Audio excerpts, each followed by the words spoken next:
नमस्कार साथियों, उम्मीद करता हूँ कि आप सब लोग अच्छे से होंगे और घर पे आपके माता पिता भी बहुत अच्छे से होंगे। दोस्तों, आज की जो अवधि है ये कहानी हमने सुनी थी 2018 में नारायण शाकाहारी जी के सत्य के साथ में, जब इटावा में उनका सत्य का साथ हो रहा था। वहाँ पर हमें एक भैया जी मिले जिनकी उम्र लगभग 28 से 30 साल होगी, और उनको देखकर मुझे ऐसा लगा कि ये तो चलने लायक भी नहीं है और हरि परमात्मा के सत्य के साथ में आ रहे हैं, उनके बचनों को मान रहे हैं। आखिर इनका ऐसा क्या काम बन गया जो सत्य के साथ में ये आ रहे हैं। तो फिर मैं उनके पास जाता हूँ और उनके साथ बैठ जाता हूँ और उनसे सारी बातें करने लगता हूँ। तो मैंने उनको जब देखा तो देख करके मैं भी अचंभे में रह गया कि वह जो व्यक्ति है, वह भैया जी हैं, वह एक तरफ से यानी इनका आधा शरीर पैरालिसिस है, यानी आधा शरीर काम ही नहीं करता। इनका ये हाथ जो है ना, हाथ बिल्कुल काम नहीं करता, और एक पैर से जो है ना थोड़ा लचक करके यानी लगना करके चलते हैं। हालांकि बैसाखी का सहारा नहीं लेते हैं, लेकिन ऐसे ही चलते हैं, लेकिन लगना करके चलते हैं। लेकिन ये जो हाथ है, ये हाथ पूरा काम ही नहीं करता है, बस इसी तरीके से रहता है, इसी हाथ से उठाते हैं इसको। और बहुत ही मतलब इतने सज्जन व्यक्ति थे, उनसे जब मेरी बात हुई तो जब उनकी बात सुनकर ऐसा लगा कि जीवन में कितनी कष्ट आते हैं लोगों के, लेकिन फिर भी जो लोग हैं उन कष्टों को जूझते हैं, लड़ते हैं और अपने जीवन को जीते हैं। तो उनकी जब अवधि सुनी तो उन्होंने रो रो करके अपनी पूरी कहानी बताई और कहा कि मेरे जीवन में इतने कष्ट आए, लेकिन अगर मुझे हरि परमात्मा ना मिलते तो शायद मेरा जीवन नष्ट हो जाता, शायद मैं यहाँ जीवित भी ना रहता, और शायद मैं बिल्कुल पागल तो हो ही चुका था। लेकिन हरि परमात्मा के सत्य के साथ में जब से मैं आया हूँ, तब से मेरा जीवन बिल्कुल बदल गया। लेकिन हाँ, जैसा पहले था वैसा तो नहीं हूँ, लेकिन इतना जरूर बदल गया है कि हाँ, अब मैं अपने जीवन को जी सकता हूँ। तो चलिए उन भैया जी की आपको पूरी कहानी बताते हैं, आखिर उनके जीवन में क्या हुआ था, ऐसा क्या बदलाव आया कि अचानक से उनके जीवन को ऐसा ब्रेक लग गया कि उनका खत्म होने वाला था, लेकिन सत्य के साथ में आने से उनका जीवन फिर से बदल गया। तो चलिए पूरी कहानी को सुनते हैं। दोस्तों, ये जो भैया जी हैं, ये भैया जी कानपुर जिला के रहने वाले हैं और बहुत ही सज्जन व्यक्ति हैं। इनके पिताजी एक इंजीनियर हैं जो अक्सर करके बाहर ही रहते हैं, घर पर हफ्ते या 2 हफ्ते में घर पर आना जाना हो पाता उनका, लेकिन अक्सर करके बाहर ही रहते हैं। इन जो भैया जी की कहानी हम आपको बता रहे हैं, इनका नाम है राजीव। जो ये जो है ना, इनका मतलब बचपन से ही सपना था कि एक ये भी एक अपने पापा की तरह इंजीनियर बनेंगे। तो वह पढ़ाई में दिन रात मेहनत करके पढ़ा करते थे। लगभग 13 साल के होंगे तो एक दिन की बात है, वह बता रहे हैं कि वह जो है ना एक सड़क के किनारे, यानी कि इनके घर के सामने एक सड़क है जो हाईवे जो चलता रहता है ज़्यादा, और वहाँ पर ये कुछ अपने दोस्तों के साथ खेल रहे थे। तो खेलते खेलते अचानक से जो है ना हाईवे होता है और हाईवे पे गाड़ी चलती रहती है, तो ये सड़क पर चले जाते हैं। वहाँ पर जैसी सड़क को पार करते हैं तो एक तेज रफ्तार गाड़ी ने इनको ऐसी टक्कर मारी कि बहुत दूर जाकर के गिरे और इतने भयंकर तरीके से घायल हो गए कि वहां पर जो इन लोगों ने देखा वो बता रहे थे कि शायद ये जीवित नहीं बचेगा। लेकिन फिर पुलिस ने जो है जैसे तैसे हॉस्पिटल में भर्ती करा दिया। तुरंत इनकी माता जी आई, पुलिस वालों ने मतलब इन्फॉर्म कर दिया था घर पे, और फिर जो इनके पिताजी भी आ जाते हैं। जब वहां पर देखते हैं कि इनका बेटा बहुत बुरी तरीके से घायल है, कोई प्रतिक्रिया नहीं दे रहा है, सिर्फ सांस चल रही थी, तो उनके पिताजी भी भगवान से प्रार्थना करने लगते हैं कि हे भगवान, मेरा इकलौता बेटा है और जो है ना इसे कुछ मत करना, बस आपसे यही विनती है, अगर आज इसे कुछ हो गया तो हम किसी लायक नहीं रहेंगे। तो इस मन से प्रार्थना कर लेते हैं। लेकिन जब डॉक्टर आए, डॉक्टरों ने बताया कि आपका बेटे की जान तो बच गई, लेकिन शायद तो वह चल नहीं सकता है, अगर ऊपर वाले की कृपा हुई तो चल भी लेगा, लेकिन इसके जो दिमाग में जो चोट है वह शायद जो है ना उस वजह से कुछ भूल भी सकता है और शायद कुछ इसे बिल्कुल याद ना रहे, यानी कि इसकी जो मेमोरी है बिल्कुल खत्म भी हो सकती है, कुछ कह नहीं सकते। लेकिन थोड़ा इलाज चलने दो, शायद ठीक भी हो जाए। जब कुछ दिनों तक इलाज चला, लगातार इसका ट्रीटमेंट हुआ, टाइम से दवा खाई, लगभग 3 महीने बाद थोड़ा आराम इनको मिला। जब आराम मिला तो उस लड़के के माता पिता उसको घर ले आते हैं।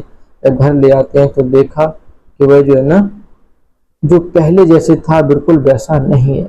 वह बार बार मतलब कहीं इधर देखता कहीं उधर देखता और अपने माता पिता को भी नहीं पहचान पा रहा था।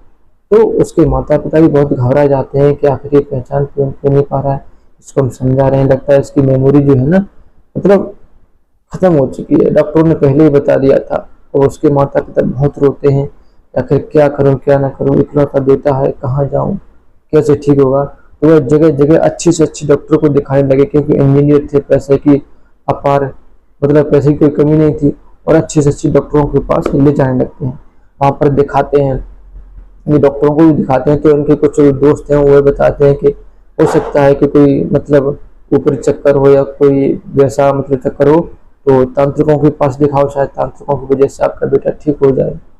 तो फिर ऐसा ही किया, और जो है ना अपने बेटे को तांत्रिकों के पास भी ले जाने लगते हैं। तो तांत्रिकों अक्सर करके जहाँ भी जाते थे वही कहते थे कि इसके ऊपर ये चक्कर है, इसके ऊपर ये चक्कर है, आपका बेटा इतने दिनों में ठीक हो जाएगा, आप हमारे यहाँ पर इतने दिन आइए। तो ऐसे करके करके लगभग 3 से 4 साल बीत गए, कभी उस तांत्रिक के पास जाते, कभी वहां जाते, और तीर्थ यात्राओं पर भी जाने लगे, और जगह जगह भगवान के दर्शन करते, मन्नत मांगते, और हर मन्नत में कुछ ना कुछ बोल करके आते थे। लेकिन उनका जो बेटा था बिल्कुल पहले जैसा नहीं हो पा रहा था। तो यानी आधा शरीर बिल्कुल डैमेज हो चुका था, और बैसाखी के सारे थोड़ा थोड़ा चलना शुरू हो जाता है, लेकिन पूर्ण रूप से नहीं चल पा रहा था। धीरे धीरे समय और गुजरा। अब जो है ना वह जो है ना थोड़ा कुछ कुछ उसको जो है ना महसूस होने लगता है कि हाँ कुछ कुछ उसे याद है। लेकिन फिर जब और समय गुजरा तो उसको इतना याद आ गया कि हाँ इसके ये माता पिता हैं, और उसका एक्सीडेंट हुआ था जिस वजह से इसकी ये हालत हो जाती है। तो फिर उन भाई साहब के एक दोस्त हैं, उन्होंने कहा कि ऐसा करो भाई, तुम अपने बेटे को एक बार नारायण साकर जी के सत्य के साथ में लेके चलो, आपका बेटा बिल्कुल ठीक हो जाएगा। तो उन्होंने कहा कि देखो हम तो बहुत से बाबाओं के पास गए, बहुत से तीर्थ स्थल घुमाए, डॉक्टरों के पास भी दिखाया, अभी डॉक्टर का इलाज भी चल रहा है, तो वहां ठीक नहीं हुआ तो तुम्हारे ये नारायण साकर जी क्या कर लेंगे, मेरे बेटे को कैसे ठीक कर सकते हैं। तो उन भाई साहब ने उनको बहुत समझाया कि एक बार, हाँ मानता हूँ कि आपने इतना पैसा खर्च किया, इतना घुमाया फिराया, अगर एक बार आप हरि परमात्मा के दर्शन करा लेंगे अपने बेटे को तो कुछ नहीं बिगड़ेगा, एक बार बात मानो। तो फिर वह अपने बेटे को लेकर के एक बार नारायण साकर सत्य के साथ में जाते हैं। जब वहां पहुंचते हैं तो वहां पर उन्होंने जब और लोगों की अभिवृद्धि सुनी, और लोगों की जो कष्ट थे वह कष्ट खत्म हो गए, और तमाम तरीके की जब वहां पर लोगों की अभिवृद्धि सुनी तो फिर इनको भी लगा कि हाँ इनका बेटा भी अब ठीक हो सकता है। तो फिर ये जो है ना अपने बेटे को लगातार सत्य के साथ में ले जाने लगते हैं। वे लगातार सत्य के साथ में ले जाने लगते हैं। तो फिर धीरे धीरे जो है ना काफी दिन बीत जाने के बाद इनका जो बेटा है थोड़ा थोड़ा जो है ना अच्छा होने लगता है, थोड़ी थोड़ी इसकी याददाश्त आने लगती है। लगभग 2 साल के अंदर बहुत अच्छी याददाश्त आ जाती है, और जो है ना पहले बैसाखी के सारे जो चलता था अब जो है ना बैसाखी को हटा दिया, और खुद वैसे ही लंगड़ा लंगड़ा करके चलने लगता है। धीरे धीरे समय और गुजरा तो जो है ना अच्छी तरीके से जब याददाश्त आ जाती है तो कहते हैं कि हे नारायण साकर जी, हे प्रभु, यदि आप हमें आज ना मिलते तो शायद हमारा जीवन खत्म हो चुका था, आपकी कृपा से हमारा जीवन धन्य हो गया, मेरा जीवन बदल गया।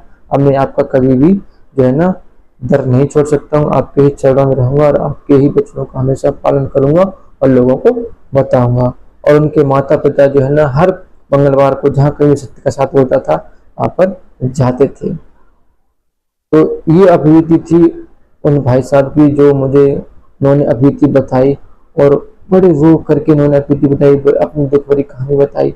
तो इस कहानी को देख करके ऐसा तो लगता है कि हाँ जीवन में लोगों के कष्ट आते हैं, समस्याएं आती हैं, लेकिन इनके साथ एक ऐसा कष्ट हुआ कि इतना बड़ा एक्सीडेंट होने के बाद भी देखो हर जगह से कहीं कुछ आराम नहीं मिला तो कहाँ मिला, हरि परमात्मा के सत्य के साथ में।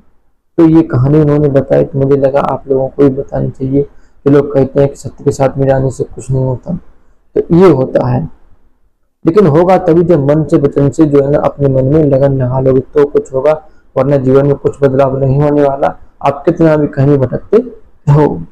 तो दोस्तों उम्मीद करता हूँ कि आपको ये कहानी पसंद आई होगी। यदि आपको ये कहानी पसंद आई हो तो प्लीज वीडियो को लाइक करें, चैनल को सब्सक्राइब करें। यदि आप भी ऐसी कोई कहानी जानते हैं तो हमें कमेंट बॉक्स में बताएं, उस कहानी को लेकर के हम जरूर आएंगे। धन्यवाद।